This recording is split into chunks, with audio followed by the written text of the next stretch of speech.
Welcome to Echoes of Glory, a brand new Spurs fan podcast. When you start a new podcast, you really need something to talk about on your subject matter. We are blessed at Tottenham Hotspur with a lot to talk about right now. As ever, we'll be reviewing the last game, the 4-3 defeat at Anfield, looking ahead to next week's game at home to Palace. We'll have a Palace fan on the show to discuss that with. We'll also be talking about 5 players that we think have to go in the summer, and also the earliest you've ever left a football match. All that to come. Follow us at EOGTHFC wherever you do your social media. Comment on the show. If you want to come on the show, let us know. And also look out for some merchandise in the future.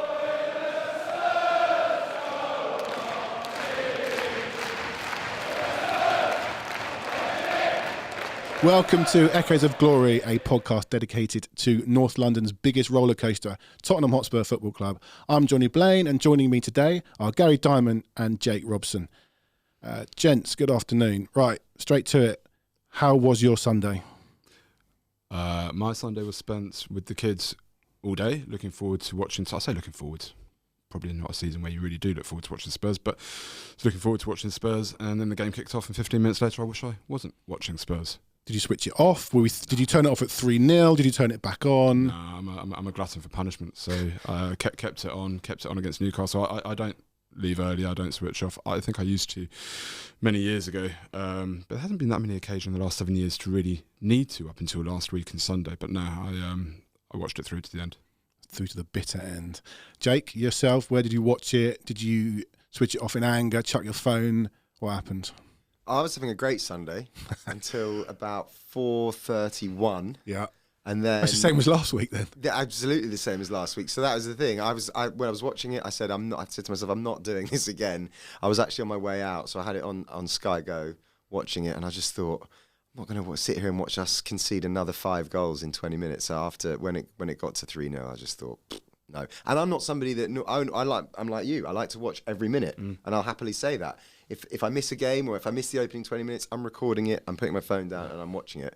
But I just thought the way it's gone at them, no, I couldn't do it, and it turned out to be a mistake. So I was watching it in a position where I can watch it at work, and I'm watching it with 3-0 down, and I'm just sat there quietly. We get to 3-0, and when Richarlison scores, I'm up, I'm dancing around that room, and because I'm a nervous watcher and I do this a lot, I was like, I can't watch the last 3 minutes of injury time because I don't want to see them score.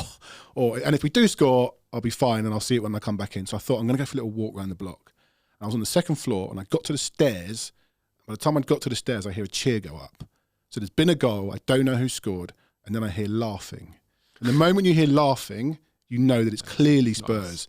Nice. It couldn't have been that Spurs have scored because everyone just doesn't sympathise with us. So we must have been 4-3 down. I poked my head round into another room, and I see Jota being bundled by all of his players. I wonder from an emotional stability point of view, because I was watching it at home and my kids are there, and it almost would have been easier to have just pathetically lost 3-0 because, I actually ended up having an argument with the wife because unfortunately, I'm not proud about this, my behaviour is disgusting sometimes. I've seen it. Yes, I've seen it. When I watch Tottenham, it's one of those where you equalise at Anfield. You've come back from 3-0 at Anfield and a team that is in such disarray.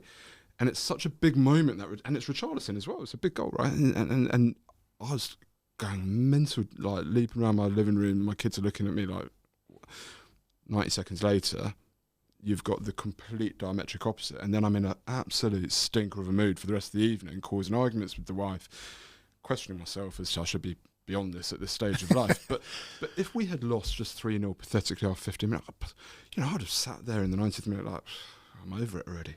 But I'm still not over it now. That's the roller coaster. But Johnny, why have you taken until the 3-3 to leave the room? Talk me through that. It's not wanting to see us blow it again. Like I couldn't bring myself. In my head, I'm thinking this is great. It's 3-0. I know Gary will tell you I'm a pessimist. We're going to lose this 4-3. I don't want to see it. I just can't bring myself to watch us faff about. So if I don't see it, like with the Bournemouth game, my lad wanted to leave at 2-2. So I didn't see Bournemouth score. In my head, we've drawn 2-2. I haven't been through that emotion. So anyway, I hear the laughter. I know we've conceded. But so I effectively left that game at 3-0. A lot of Spurs fans have walked out at 3-0. I'm not going to say that it's right or wrong. I want to know what is the earliest you've ever left a game. For me, I left a Fulham Cup game years ago when we were 3-0 down with 10 men after 28 minutes. But that was in Fulham. It's half an hour home. What is it, Jake? Earliest you've ever left a game? 80 plus. Right. No, I wouldn't leave before. Even at 3 down? Well, maybe, but I don't remember being at a game where we were 3 You've down. never been to a Spurs game when we've been 3-0 down after 80 minutes? Well, not in recent years, no. I mean... Are you new here? Yeah, well, going to Tottenham regularly, yeah. I mean, Yeah. I've been season ticket holder since Wembley. I used to go, and then you could get tickets for some games, every 3 or 4 times a season. Okay. But we've been good in big games. Since Poch arrived, Harry Redknapp, big games. I don't remember us being absolutely hammered. I mean, obviously I wasn't at Newcastle. Well, I want to give props to Gary because I know that he stayed at 4-1 down to Arsenal in the 4-all. 4-2. You stayed. You were like one of 8 people left. Yeah, I mean, there was an announcement that I thought I heard an announcement that one of the trains wasn't running, so I was like, well, fuck it, I may as well stay, right? But I would have stayed anyway, and that paid off. I remember as well up at City in the quarter-final, and Sterling scored, and my mate who I was with, as the ball's gone in, understandably just got up and started to walk out, but managed to grab him by his hoodie and pull him back and say, mate, look, we all thought we'd be dead and buried long ago in this game. So to have got this far is incredible, and we're going to clap him off the pitch. And that was our second experience with VAR, our first one being Llorente half an hour earlier. And that was our first offside VAR decision. I don't think we've had one since. But our first one, and we all went mad. I understand why people would leave games. I just sort of feel like you've got to be there till the bitter end, and it's all part and parcel of the journey, and when the good times come, you were there when it was that bad as well. I'll tell you what, I was at the Bayern game a few years ago, the one, what was it? 7-2. 7-2, and I would have left at about 70 minutes, but I was with a mate who he didn't see the Tottenham goal because he decided to bring a rucksack to the stadium, so he had to then queue for 20 minutes to put it away. He missed the Tottenham goal, and by the time he got in, and he paid like lots of money, obviously we all had for the ticket. Yeah. I'm staying here. I said, well, I'm thinking about go, and he was like, well, I bought my ticket, so I'm going to stay. So but I don't know. I'm a leaver. I don't know what I'd have done in Amsterdam. I probably would have been at the airport by the time Morris made it 3-3. But anyway, before we get into the main event Sunday, just a little roundup of what has happened at the club this week away from the men's team. The women's team drew 2-2 at home to Brighton. They need probably one more win to stay up. They play Reading in a couple of weeks' time. That's a massive game at home. They've got to win that to stay up. The under-21s have had a pretty torrid season, but the form's picked up a little bit. They drew 2-2 at Man United. They're still second bottom, but they have picked up a little bit. And the under-18s have been really good this season. They drew 3-3 with Leicester, and our similarities here, they scored a 93rd minute equaliser, but they didn't concede 35 seconds later. So well done to the under-18s. Not quite the same as the men's team, which we'll talk about now. On to Anfield. I want to start at the end, bringing on Lucas Moura, because I think that is a symbol of where we are at the moment. He brought him on at 3-2. 3-2 down. I think we were still standing over that free kick, or just before. He clearly wanted to go to a 2-3-5 and just try and get an equaliser. We score, and we're stuck in a situation where Moura's now got to play wing back. But forget the rights or wrongs of the substitution. Just the thought of Lucas Moura, who in his previous game was sent off against Everton. Everton go and equalise. He comes on, gives away a terrible goal. He didn't mean to do it. We all love Moura for what he did in Amsterdam. He's been a great servant to the club, blah, blah, blah. But is he a symbol of where the club are now in terms of bringing on these players that probably should have gone 2-3 seasons ago? I think he very much is, and if anything, Lucas Moura is the absolute embodiment of an echo of glory, because here's That's a guy. Right. Very nice that. Very good. Very good. See what you did there. Here's a guy who had a moment in a Spurs shirt that we cling to, and we want to hold on to, and we want to hold on to him.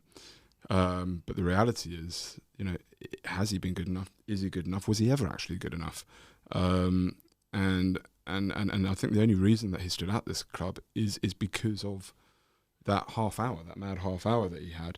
And it goes back to a lot of the problems that we have at the moment, and that is that a lot of this squad isn't good enough. We have too many players, in my view, out there that you can't rely on, who I look at and I see a walking goal against. And you know, when we break the season down, we're talking about Moura, but he is just an embodiment of the problem at the minute, that there are too many players there that are costing us too dear. We talked about this before. We've conceded 9 goals from errors this season, which is the most in the league. Now, we could probably find more goals that we constitute as errors, but regardless, we have let in 9 goals from stupid errors, and you can't go through a season gifting teams goals. Certainly not in the first 5 minutes like we've been doing recently, but also whenever it is, you can't be doing that, gifting clubs at this level goals. It's odd because when you have Conte as the manager as well, that's the last thing that you expect to do, is to concede, making silly errors. And also the defence was so bad at times under him, certainly towards the end. The one thing that I think, though, and obviously we're going to have a new manager at some point over the summer, we saw with Poch how much better he made players that we thought weren't very good. Kyle Walker, Danny Rose, to name 2. I mean, he turned Kyle Walker into a player that Pep Guardiola wanted to sign, spend lots of money on, and now look at Kyle Walker. He's Manchester City legend, England legend. So the right person... Danny Rose into a player that Milan wanted to sign. There you go. The right person can come in. I know Lucas Moura, he's probably looks like he's going to leave, but I know there's a whole host of other players that Tottenham fans think aren't good enough. Maybe they aren't good enough, but maybe a manager, a coach comes in who they know, they respect, he's going to be there for a while.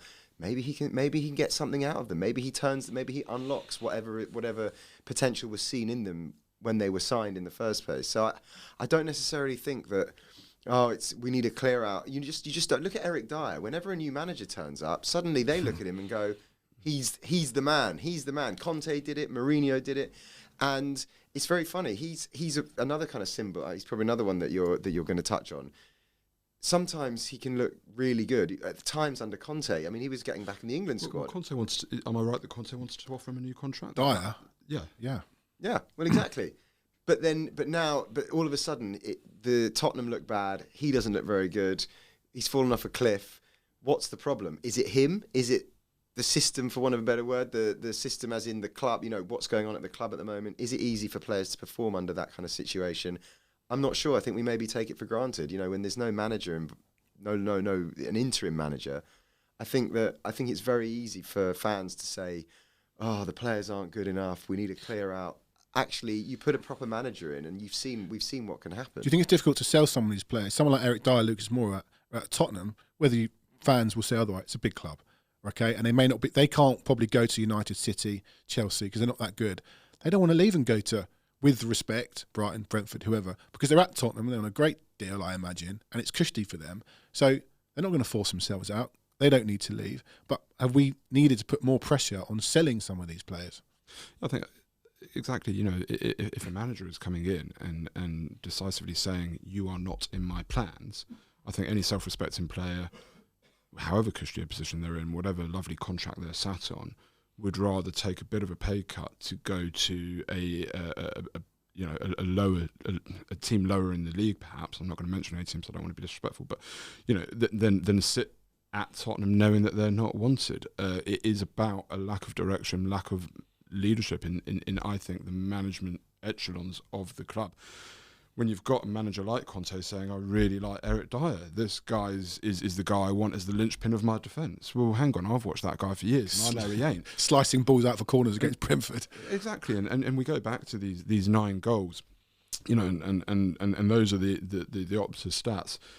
As a fan, I look at that, it doesn't include, and their metrics are their metrics, and that's up to them. But as a fan, I know that it doesn't include things like slicing a ball out for a corner, and nor should it, by the way. But that's a corner that led to a goal. It's a needless corner. It doesn't include, Saka, Lloris's own goal at 1-0. It doesn't include things like that. So we talk about the 9 and being top of the Opta charts, but as a fan, and I know every fan will say every goal we concede is a mistake, but I'm talking real mistakes. I'm talking Sanchez, 3 mistakes in 20 seconds against Leicester, leading to a penalty. Bournemouth, he came on 2 mistakes against Bournemouth. These aren't in the Opta stats, and again, it's not about that. But as a fan, I'm saying these are brainhead stupidity.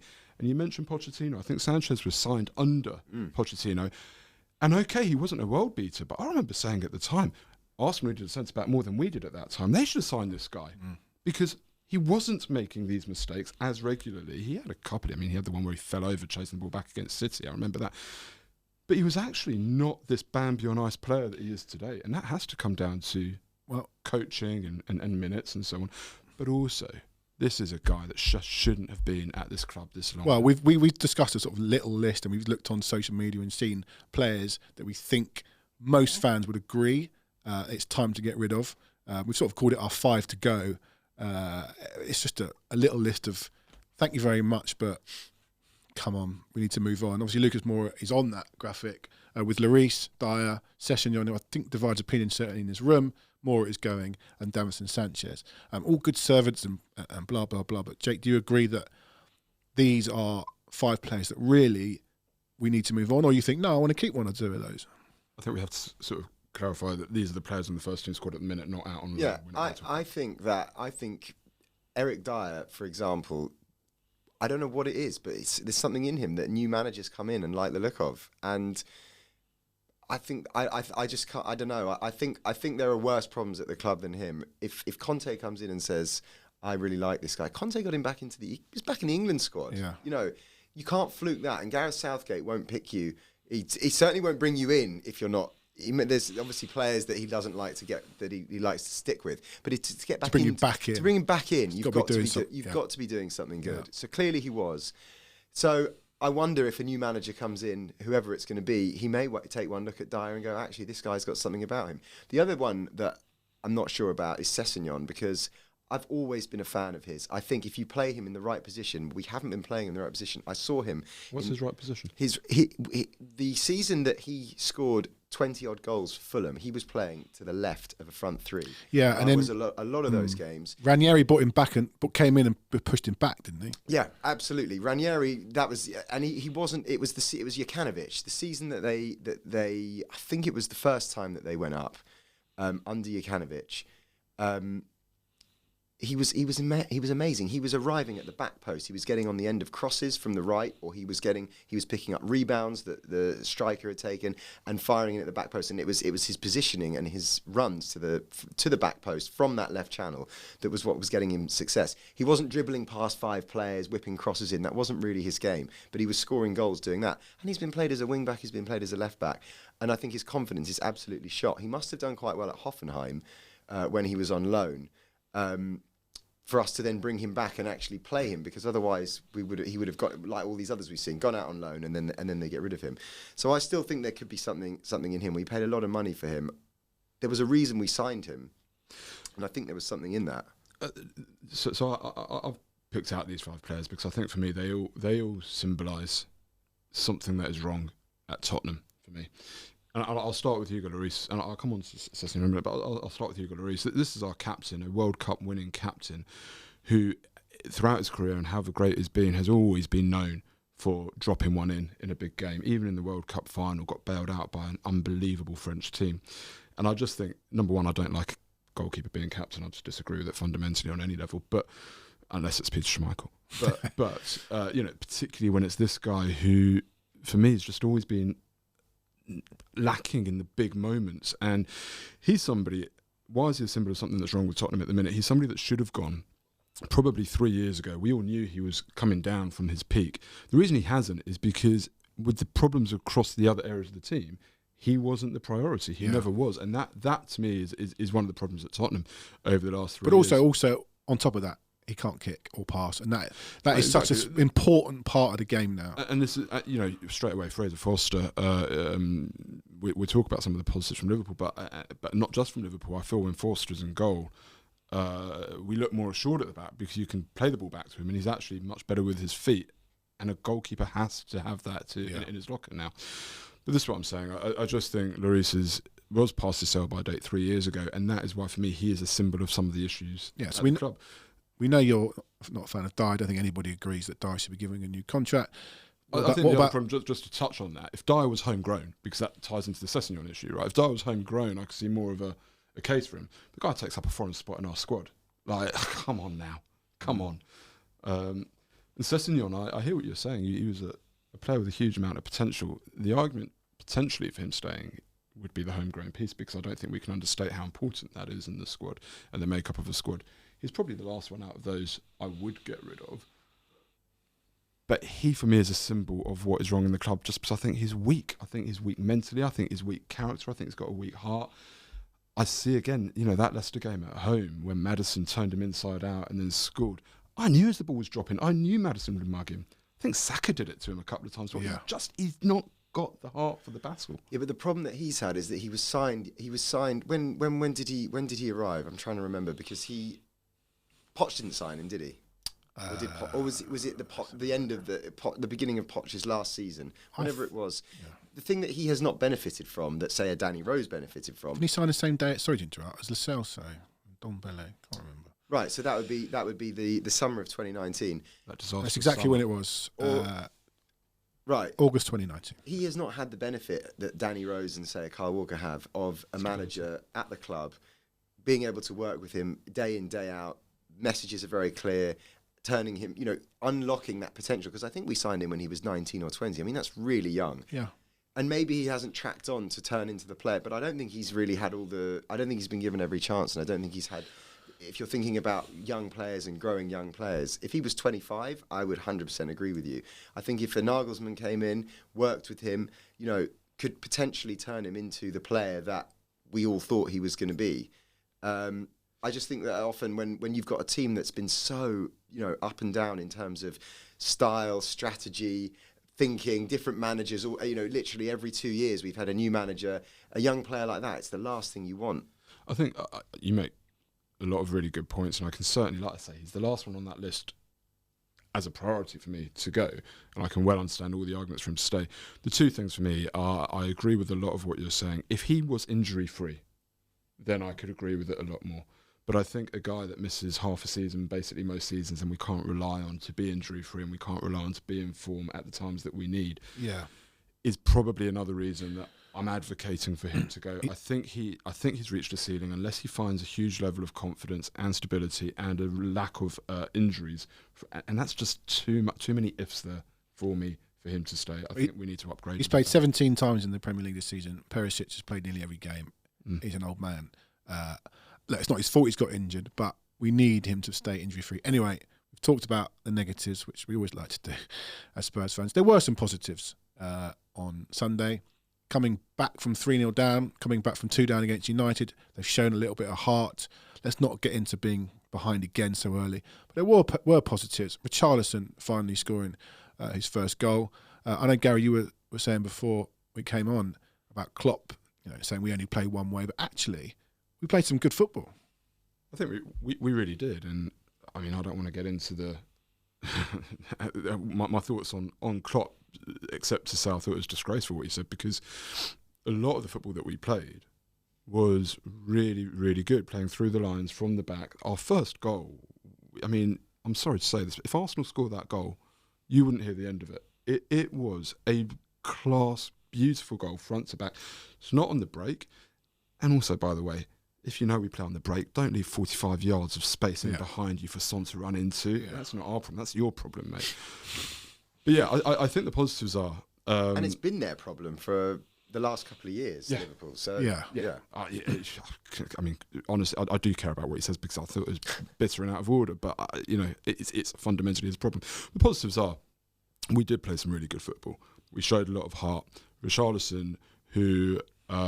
Jake, I know you agree as well. It will be a very good long-term signing for us. Delighted to see him get his first goal. I think he always shows heart and courage and guts.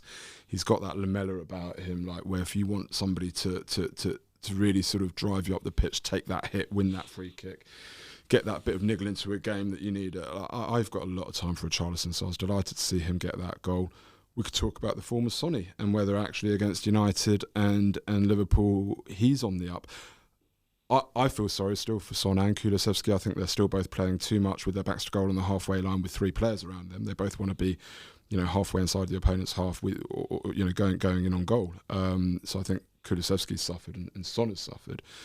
But certainly Son seems to be getting those moments back. But that's all it is with him at the minute. It's just moments. It can't just be a lack of form. I don't think you have a dip in form for that long without it being something that's happening on the training ground. He's clearly still a good player. You don't just go from being the top scorer in the league to having a terrible season like that without something going. We don't know what's going on the training ground. But we can see that he's playing with his back to goal on the Right, halfway line. he's playing with his back to goal on the halfway line. Kulusevski hasn't really been the same player this season. He's had a couple of injuries which haven't helped. Something must have been going on. And in the last week, I thought Kulusevski did well when he came on against United. It wasn't so great Sunday, but he was better than he had been. What on earth was going on under Conte and Stellini that has now not happened in the 2 games under Mason? Well, God knows, because you dread to think. But the one thing that I keep clinging on to as a Tottenham fan is, and maybe this is part of the strategy to kind of write off the end of this season, is that I just keep thinking, come August, come September next season, a new manager's going to be involved. You look at this 11, you're thinking, actually, okay, Skip, we don't really know about. He's still very young. It's a decent side. But you've also got Bentancur, Bissouma. There you go. Who else is missing from that well, side? Richarlison obviously came off the bench. Yeah. You know, maybe Another centre half. I'm sorry, but Goalkeeper. okay, maybe Perisic. I know he's old, but like you look at that side. Udogie coming in. Yeah, exactly. You're not looking at that side going, that's 8th, 9th place in the Premier League. No. You know, you're looking at that just as a starting 11 and thinking it should be doing better. As long as the man at the front is still there. Well, as long as exactly. It's a different conversation. I think if we get a new when the new manager comes in, whoever it is, he's going to be of a certain level. Whether it's Rodgers, obviously it's probably not going to be Poch now. Whether it's Nagelsmann, you know, whoever it's going to be, they're going to get a. I don't know. Am I really just blindsided? I just think that they're going to get a tune out of these. I players. don't think, like when Conte came in, like when Mourinho came in. Okay, they didn't last long, but at the very least, it's going to start off okay. I think you've seen it with Palace, with Villa this season. New managers, okay, there are new managers who've come in and haven't done well, Grazia and others. But football is a complicated sport, of course it is. We're not tacticians, but it's also not that complicated. You're in a happy camp. You want to be there. You're happy to be there, like Ryan Mason is. It can go a long way. And I think just believing in the players and changing the mindset and the mood around the club. Okay, we've not won a game since he came in, but you can see the mood has lifted. If Stellini had still been in charge against Man United, that place would have been...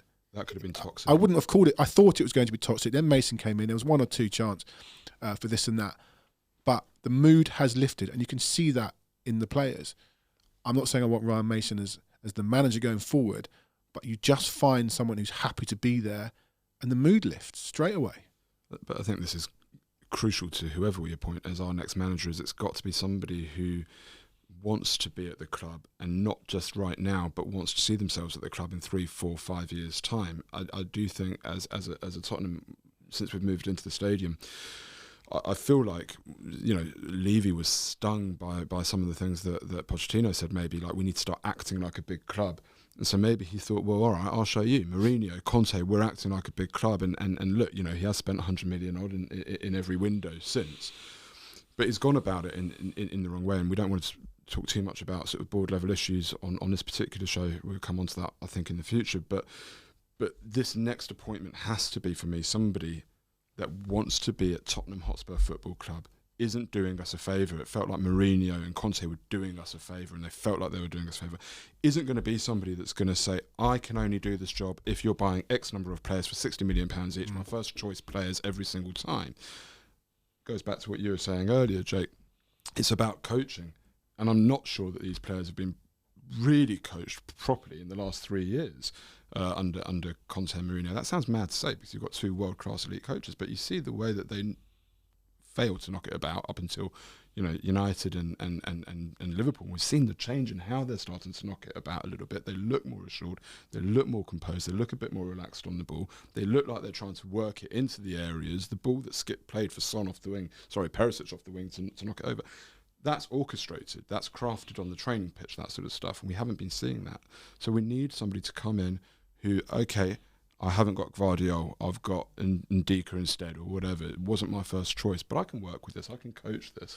So that's all. Yeah, he doesn't have to. You know, Mason, you cut him and he bleeds blue and white. It doesn't have to be that person. It's just someone who doesn't come in as a consultant to the club and tell us what we all have to do. And, you know, you're not very good, I'm amazing. If you listen to me, I'll win you the title.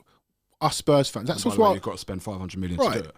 That's why I was personally so happy after leaving on Thursday night against United. That was all I wanted to see in the second half. It was a bit of fight, some good football, and we got a draw. We all want to finish first and top 4, but actually I want to go to Spurs. I want to be entertained. I agree with that. But the other thing that it's kind of got us back believing again is that actually maybe, you know, what's it like when we actually score some goals? Because the thing we weren't doing enough under Conte, I think, was playing, you know, it was very, very much like, let's not lose first and then let's go and win, if we can afterwards. Whereas Mason has been the complete opposite. It definitely feels like, what I'm feeling like now as a Tottenham fan is, I want to watch the team again.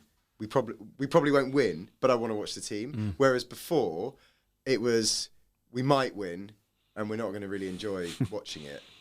And I think for the last 4 games of the season, now where we are, it's fine. I'm not sure I was that happy about it 3 games ago, because I still think we were in with a shout of getting the top 4. But now, between now and the end of the season, you just kind of feel like, yeah, we'll come on to talk about the Palace game. Well, I was going to say, let's do that. Let's do that. It feels like, well, we've been quite good at home anyway, so you've kind of got that to cling on to. But we'll probably score a few goals. We'll probably concede a few goals. We might win. We might not. Well, let's talk about the opposition coming up Saturday, Crystal Palace, and we're going to talk to a Palace fan, Matt, from one of the Palace podcasts.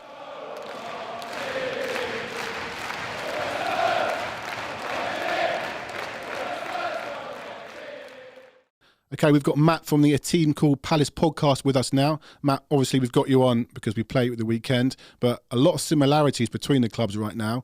Obviously, both had a 4-3 result at the weekend. Yours was positive, ours was a negative. But also both sacking managers in March.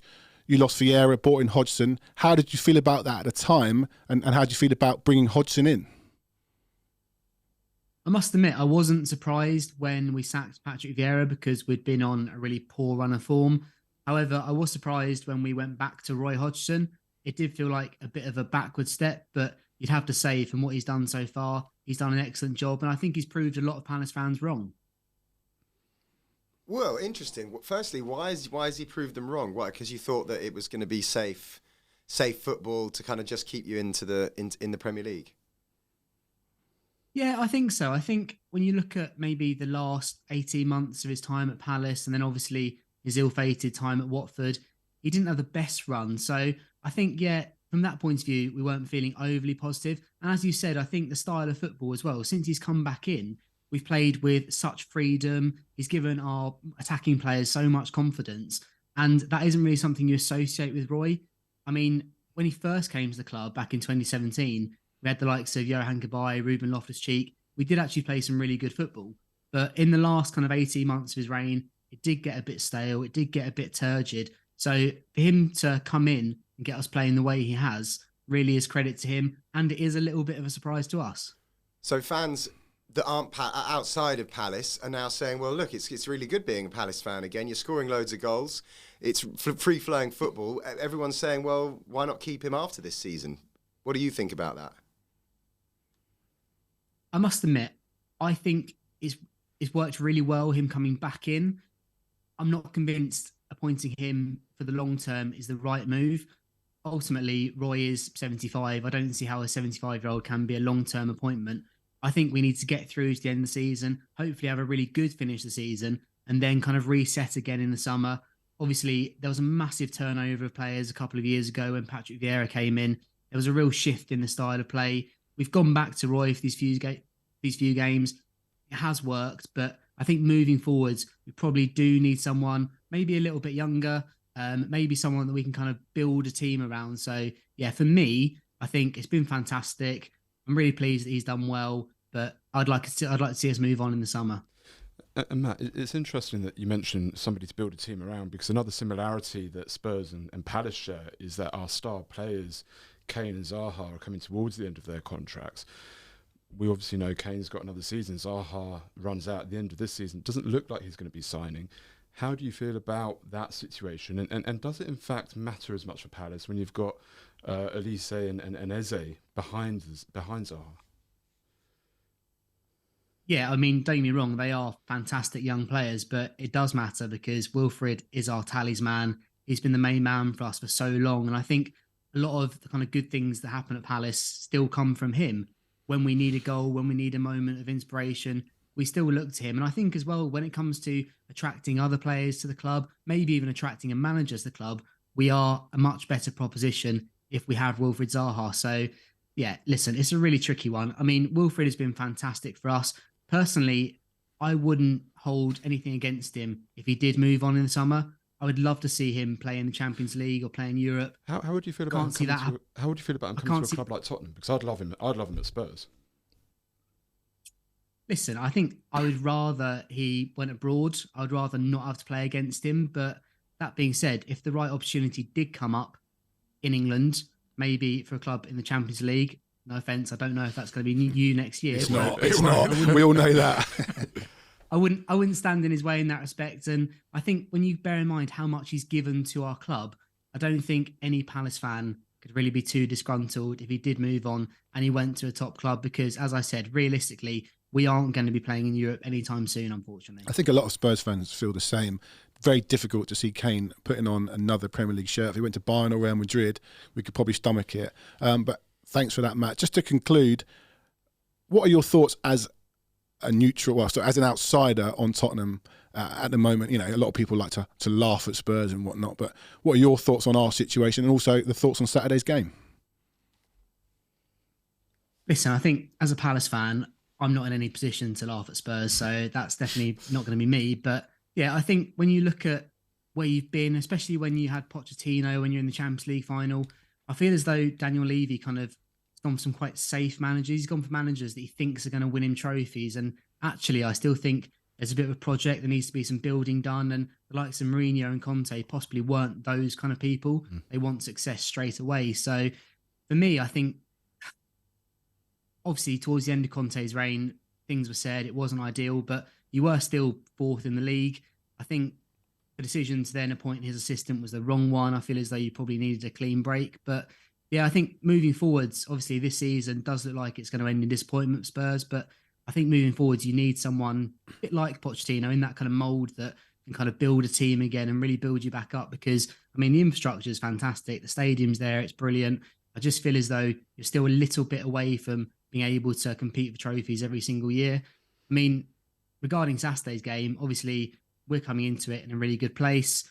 I would like to think that we're going to come and we're going to look to attack. I mean, when you've got the likes of Eze, Elise, Zaha all in form, I don't see why we should really come back and sit behind the ball. So I'm hoping we're going to look to actually play and not just defend in numbers. I mean, yeah, it's going to be a really interesting game. Obviously, there's more riding on it for you than there is for us now, but I'd like to think that with 4 games left, we're still going to have a strong finish the season. Once we play against you, we've got the 3 newly promoted sides left. We've got Fulham, Bournemouth, and Nottingham Forest. So I'm really hoping we can carry on picking up points. But yeah, I think it'll be a really interesting game. Obviously, I know you're maybe a little bit fragile after a few recent results, but I do think that Ryan Mason has brought a little bit of kind of fight back. So I'm not expecting an easy game. Obviously, when we play against you, it feels as though Harry Kane always scores, Son always scores, no matter what kind of form he's in. So it could be a really entertaining game. Agree. I think there'll be goals. Score prediction? I'm going to go for 2-2. I'll go for Kane and Son getting their obligatory goals. But as I said, we've looked good going forwards at the minute. Eze, Elise, Zaha, Ayew, all getting goals and assists. So yeah, hopefully high scoring draw. So obviously 2-2 means Palace go 2 up in the first 10 minutes because that's what happens. That's what happens.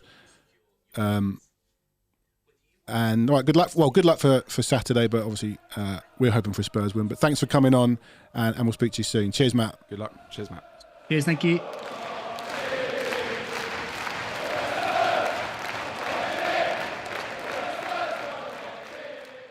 Okay, so that is Matt, the Palace fan's thoughts on the weekend. He thinks high-scoring draw. I'm not really up for a high-scoring draw. We need to win. Whatever that, I think the Champions League, we all agree, is probably gone.